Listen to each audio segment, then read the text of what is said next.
My wife secretly married her boss for $500, $0 in her divorce settlement, then tried to sue me for our house, claiming she was still married to me. Now I'm fighting to keep everything from her treacherous plans. I never thought I'd be the kind of guy to get like this, but here I am, sitting in my living room trying to process how my entire life has been turned upside down in the span of a few weeks. It all started with small things: her phone buzzing late at night, her suddenly canceling plans, and her being strangely defensive every time I asked where she was or who she was with. But I guess I was too blind to see the signs until I saw the messages. It was a typical Tuesday evening. I was sitting at my desk, working on some reports for my job, when I heard her phone go off. She was in the kitchen, humming to herself, but I couldn't help but notice she left her phone face down on the counter. I usually wouldn't care, but something about the way she hurried to grab it and turn away made my gut tighten. I figured, all right, maybe she's just hiding something minor, no big deal. But I couldn't resist. I reached over, grabbed her phone, and unlocked it with the passcode I'd known since the beginning, her birthday. That's when I saw it. A string of messages from some guy named Mark, her boss, I later found out, and they weren't just friendly work chats. They were flirtatious, intimate, and outright suggestive. She was talking about meeting up after hours, sneaking around, and even planning a trip together. My stomach dropped. I saw her talking about how excited she was to see him, how she couldn't wait to escape for a weekend. And the worst part, she told me she was working late that night. I felt sick. My mind raced. How long has this been going on? Was I really that blind? I read the messages, each one stabbing me in the chest. She called him babe, said she loved the little secret they had. I felt my hands trembling, my vision narrowing. I wanted to scream, cry, punch something, but I just sat there in shock. How could she lie to my face for months? How could she pretend everything was fine when she was out screwing her? Boss, I decided I needed to confront her. I didn't want to believe it, but I had to know the truth. I waited until she came home that night, heart pounding in my chest. She walked in, acting normal, as if she hadn't just been caught cheating with her boss. I called her out right away. "Who is Mark?" I asked, my voice trembling. Her face froze and she tried to brush it off, saying it was just work stuff, that I was overreacting. But I wasn't buying it, not anymore. She spun a story about how Mark was just a business acquaintance, that she never meant for me to find out, that it was all innocent. She looked me dead in the eyes and called me paranoid, said I was jealous and insecure. But I knew better. I saw the truth in her eyes. She'd been lying to my face for months. And that's when the anger started to build. Not just anger at her betrayal, but a deep, burning sense of betrayal that cut so much deeper than I thought possible. I felt like I'd been punched in the gut. All the trust we'd built, the years of marriage, the promises, gone. I didn't sleep that night. My mind kept replaying everything, the moments I missed, the signs I ignored. Part of me wanted to break everything, to scream at her, to throw her out. But another part just felt numb. I was trying to process what this meant for us, for our life together. The woman I loved, the woman I thought I knew, was out there sneaking around, planning trips with her boss, probably having sex with him. I felt humiliated, angry, and utterly betrayed. The next morning, I knew I had to decide what to do. I couldn't keep living like this, not knowing if she'd cheat again, not knowing if I was just fooling myself that we had a future. I felt like I was trapped in a nightmare, but I also knew I couldn't let her get away with it. I had to fight back, to protect what little dignity I had left. That's when I started planning my next move, because this wasn't just about her cheating. It was about standing up for myself and making sure she didn't ruin everything I worked so hard for. After the initial shock wore off, I started to piece together what her betrayal really meant. I had always been a straightforward guy, honest, maybe a little naive, but I never thought I'd end up in a situation like this. The evidence was clear and her excuses just made it worse. She kept insisting that her relationship with Mark was just sex, that it was a mistake, that she didn't love him. But I knew better. When someone's been lying to you for months, trying to tell yourself it's just business, you start to see the cracks. I decided I needed more proof. I went through her emails, her social media, her bank statements. It was all there: secret dinners, hotel receipts, text messages. She was spending money like crazy, always claiming she was working late, but she was really meeting him. I found out she'd even booked a trip with Mark for a weekend, paid for by her company but clearly planned for just the two of them. The more I uncovered, the angrier I got. How could she think she could get away with this? How could she lie so blatantly? I also noticed something strange about her behavior. She started acting even bitchier, snapping at me for no reason, making snide comments, trying to gaslight me into thinking I was overreacting. She told me I was crazy, that I was jealous and paranoid, but I wasn't stupid. I knew she was trying to dismiss me, to make me doubt myself. That's when I realized she was trying to cover her tracks to keep her secret safe. And she was doing a pretty good job of it until I caught her. One night, I decided I needed to see her phone again. I waited until she was asleep, then snuck into the bedroom. I went through her messages one last time just to be sure. That's when I saw a new message. She was talking about how she was going to leave me, how she was done with our marriage, and how she was planning to take everything, including the house. I read her words, feeling my stomach turn. She was planning her escape, and I was just supposed to accept it. That's when I knew I had to act fast. If she was planning to leave me, I couldn't let her take everything. I started talking to a lawyer, gathering all the financial documents, making sure I had proof of everything. I also reached out to a private investigator just to confirm what I already suspected. She was serious about her affair, and she was willing to do whatever it took to walk away with a fortune. The idea that she was married to me, yet secretly married her boss for $500,000 in her divorce settlement, was like a slap to the face. She'd lied to me, used me, and now she was trying to screw me over in court. Meanwhile, she kept up her act. She'd come home, act like everything was normal, but her eyes would dart around and she'd be overly friendly with her boss at work. I saw her flirt with him in the office, saw her laughing at his stupid jokes, and I knew she was still playing her game. I was furious. How could she do this? How could she lie to my face and then try to turn the tables, claiming she was still married to me so she could sue me for the house? I felt like I was living in some twisted nightmare. I started to plan my revenge, not just the legal kind, but a way to make her regret everything she'd done. I wasn't going to let her walk away with a dime while I got nothing. I had worked too hard, built a life, and now I had to fight to keep what was mine. The more I thought about it, the clearer it became. I wasn't just fighting for the house. I was fighting for my dignity, my pride, and my future. She thought she could cheat, lie, and manipulate her way out of this. Not on my watch. I was going to make her pay. Once I had all the evidence and a clear understanding of what she was up to, I knew I had to act quickly. My wife had always been good at hiding her true colors, but now she was blatantly trying to manipulate the situation to her advantage. She played the victim card whenever I confronted her, claiming I was crazy for suspecting anything, and insisted she was just trying to save our marriage. That lie made me furious. She'd been planning her escape for months, and now she was trying to gaslight me into feeling guilty for catching her. The first thing I did was meet with a lawyer. I explained everything: the affair, her attempts to sue me for the house, her secret marriage to her boss for that obscene divorce settlement. I wanted to protect my rights, but I also wanted to hit her where it hurt. I told my lawyer I'd fight for everything I deserved, and I wanted to make sure she couldn't just walk away with a clean slate. We drafted a plan to respond to her legal threats, and I made sure all our financial documents were in order. I had to be prepared for whatever she threw at me next. Meanwhile, I kept my distance from. I couldn't trust her anymore. Every time she walked into the room, I felt this mix of rage and sadness. She was still acting bitchy, trying to get under my skin, but I wasn't biting. I knew she was desperate, trying to keep her lies intact. I started recording her conversations, just in case I needed hard proof later. I also hired the private investigator to follow her around, confirm her meetings with Mark, and gather as much intel as possible.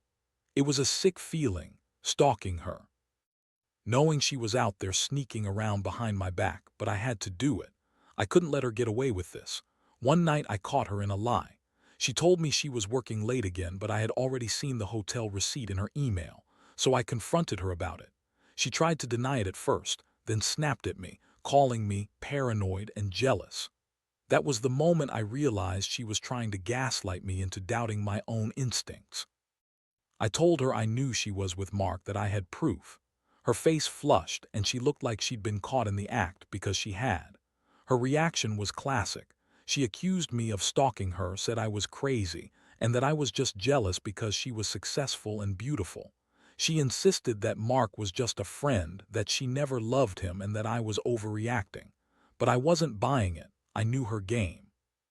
She was trying to spin everything to make me look like the bad guy, but I had the evidence, and I was ready to fight back. At this point, I was more determined than ever to protect what was mine. She had this grand plan to divorce me, marry her boss for $500,000 and take the house. I couldn't let that happen. I started to prepare for the worst-case scenario, going to court, fighting her for the house, and making sure she didn't walk away with a single dime that wasn't legally hers. I was sickened by her greed and her willingness to destroy our marriage for money, but I also knew I had to stay strong. If I didn't fight for myself now, I'd never forgive myself later. Every day, I felt the weight of her betrayal crushing me, but I also felt a strange sense of clarity. I realized I wasn't just fighting for the house or my money. I was fighting to reclaim my dignity, to stop her from ruining everything I'd built. I started to think about how I'd tell my friends, family, and anyone who asked what really happened. The truth was ugly, but it was mine. And I was going to make sure I came out of this stronger, no matter what. The legal battle was about to get ugly. Was relentless, trying to spin her lies and manipulate the court system to her advantage. She filed her papers claiming she was still married to me, even after her secret marriage to Mark, and insisted she was entitled to half the house. Her lawyer argued that since she was legally married, she should get her fair share. I knew that was a lie, but I also knew I needed to fight fire with fire. I worked closely with my lawyer to gather every piece of evidence: bank statements, text messages, hotel receipts, witness testimonies. I had to show that was planning her escape for months, that she'd been sneaking around, and that her marriage to Mark was a sham designed solely for financial gain. I also documented her attempts to sabotage me financially, transferring money, hiding assets, and trying to claim I was an unfit husband. I wanted her to see that I wasn't just some pushover. The court date was set. I remember sitting in that courtroom, feeling sick but resolved. Sat across from me, her face smug at first, but I could see the cracks forming. Her eyes kept darting around, probably nervously checking her phone for updates from Mark or her lawyer. She was trying to look confident, but I could tell she was scared. She knew she was caught, and she knew I had all the proof. When it was my turn to speak, I laid everything out clearly. I explained how she'd been lying and cheating, how she'd secretly married Mark for $500,000 in her divorce settlement, and how she was trying to manipulate the court to get the house. I presented the evidence: screenshots, bank statements, witness affidavits from friends who knew about her affair. I made it clear I was fighting for my rights, for my dignity, and for the life I'd worked so hard to build. I saw's lawyer stumble, trying to spin her story, but I held my ground. The judge listened carefully, asking questions, scrutinizing the evidence. I could see her trying to argue, trying to claim that she was still married to me because she had filed papers or some legal technicality. But I knew better. I had the proof that her marriage to Mark was a sham, that it was driven by greed, not love. I argued that she was trying to defraud the system and that her attempts to claim the house were invalid. The courtroom was tense, every word weighed heavily. After what felt like hours, the judge finally made a ruling. She determined that marriage to Mark was a legal sham, that she had attempted to manipulate the court for personal gain, and that the house belonged to me. The court ordered her to pay back the money she'd gained from her scheme and her claim to the property. I felt a wave of relief wash over me, but also a deep sense of anger. Lies had almost cost me everything: my home, my dignity, my future. But I had fought back and I won. That day, I realized how far betrayal could go, how someone you love and trust can turn out to be your biggest enemy. I also learned that sometimes the only way to fight back is with facts, patience, and a relentless refusal to give up. plan to screw me over for money backfired spectacularly, and I walked out of that courtroom knowing I'd done everything I could to protect myself. But the emotional scars stayed with me. Trust, once broken, is hard to rebuild. And I knew I'd be healing from this for a long time. After the court's decision, things didn't suddenly go back to normal if they ever could. Was furious, of course. She threw a tantrum in the courtroom, yelling about how unfair everything was, how she'd been wronged, and how she'd fight this all the way. But the judge wasn't having any of her theatrics. The ruling was clear, and I felt a strange mixture of relief and exhaustion. I'd fought tooth and nail to keep what was mine, and I'd won. For the first time in a while, I allowed myself to breathe. But the emotional toll was heavy.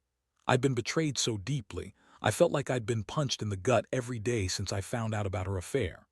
I was angry at her, furious that she'd lied and manipulated me for so long. I'd spent nights staring at the ceiling, wondering where I went wrong, questioning if I'd missed the signs.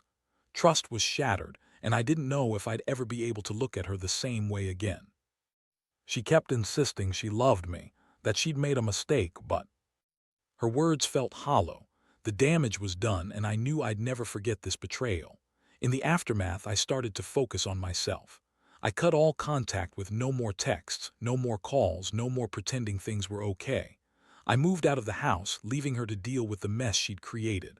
I found a small apartment nearby and threw myself into work. I needed to rebuild my life piece by piece. It was hard, really hard. Every time I saw her name pop up on my phone, I felt a surge of anger and resentment. I kept reminding myself that I deserved better than someone who'd cheat and lie and try to screw me over. Financially, I was shaken, but I was also relieved. I managed to protect most of my assets, and the court's ruling meant I kept the house. That was a huge win. I'd invested years into that place, and I wasn't going to let her take it from me. But I also realized how vulnerable I'd been. I'd trusted blindly, and that trust was now broken beyond repair. I knew I had to learn from this, to be more cautious, more guarded. One of the hardest parts was dealing with the shame and humiliation. I felt embarrassed, like I'd failed somehow. How did I not see it coming? How did I let her deceive me for so long? But over time, I started to see it differently. I realized that her betrayal wasn't a reflection of my worth. It was a failure on her part, a choice she made to seek greed and excitement over honesty and loyalty. That realization helped me start to move forward. I also reached out to some friends and family for support. It was humbling to admit I'd been, but I needed their help to get through it. They reminded me that I wasn't alone, that I deserved happiness, and that I'd come out of this stronger. Slowly, I began to rebuild my confidence. I started dating again, though carefully this time. Trust is hard now, but I'm learning to open my heart again, cautiously but hopefully. Looking back, I can say this: betrayal cuts deep, but it also teaches you something about resilience. I learned that I'm stronger than I thought, that I can stand up for myself even when everything seems lost. Greed and lies nearly destroyed me, but I refused to let her win completely. I took control of my life, protected what was mine, and I'm now focused on healing and moving forward. If there's one thing I'd say to anyone in a similar situation, it's this: don't let the betrayal define you. Stand up, fight for what's yours, and never forget your worth. You might be knocked down, but you're never out, unless you let yourself be. Now, looking back, I realize that this whole mess has changed me in ways I never expected. I used to be trusting, maybe a little naive, thinking that honesty and loyalty were enough in a relationship. Turns out I was wrong. Betrayal like this hits you hard, and it's tempting to let it turn you bitter, to become someone hardened and suspicious. But I've learned that the real strength comes from facing the pain, accepting it, and choosing to move forward anyway. One thing I've come to understand is that money isn't everything. Thought she could buy her way out of her guilt, her shame, her mistakes. She thought that a big divorce settlement, a secret marriage, and some clever legal tricks could fix her problems, but she was wrong. No amount of money can replace honesty, respect, or genuine love. That realization helped me let go of the anger that had been eating me alive. I've also learned to be more cautious, not suspicious of everyone, but aware that people can hide their true selves behind masks. Trust is fragile now, and I won't give it away easily anymore. But I also refuse to walk around with a chip on my shoulder, paranoid and closed off. I want to believe in good again, but I'll do it carefully. One of the most important lessons is that sometimes the best revenge isn't fighting in court or exposing lies. It's living your life well after the dust settles. I threw myself into rebuilding my career, reconnecting with friends, and rediscovering hobbies I'd neglected.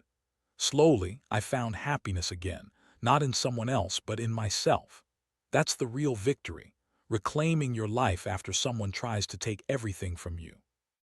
As for, I hope she gets what she deserves. Not necessarily punishment, but the realization that her greed and deception have consequences. I hope she finally understands that no amount of money or manipulation can buy her happiness. She's lost something far more valuable: trust, integrity, and the respect of those who once loved her. This experience has made me more resilient, more aware, and ultimately more grateful for the things that truly matter. I've learned that in the end, justice isn't always served the way you want, but if you stand firm and stay true to yourself, you can come out stronger. I've lost a lot, yes, but I've gained clarity, strength, and a new outlook on life. And I'm finally ready to move on, with my head held high, knowing I fought for what's right, and I won.